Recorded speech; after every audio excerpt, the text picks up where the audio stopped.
Page 30. Unit 3. Society. Lesson A. Social pressures.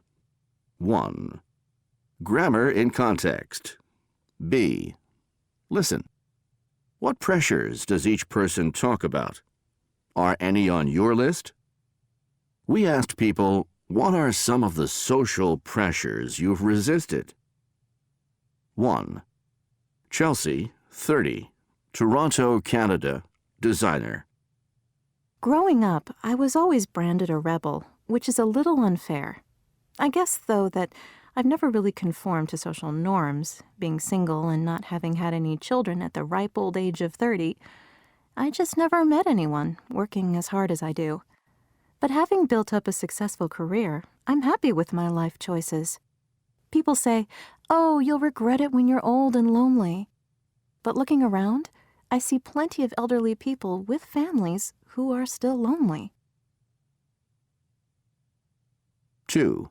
Victor, 36, Cancun, Mexico, ex-PR consultant and restaurant owner.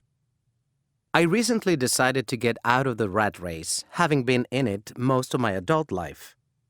I'd been thinking about doing something different, but then I got laid off and was offered a generous severance package.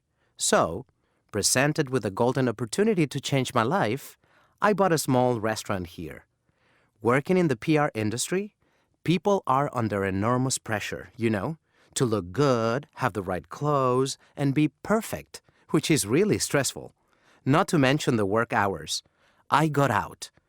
I'm earning less now running this place, but I just know I'll be a lot happier going forward. 3. Chin Sun, 23, Seoul, South Korea, businesswoman. Thinking about it, this is probably going to sound silly, but I feel tremendous pressure to have an active social life. I don't have that many friends compared to my co-workers, or so it seems. I dread Fridays when they ask if I'm going out with friends on the weekend. And speaking of friends, with social networking, you're supposed to have hundreds of them, and I don't. I mean, not wanting to be rude or anything, I can't see how you can have that many friends, really.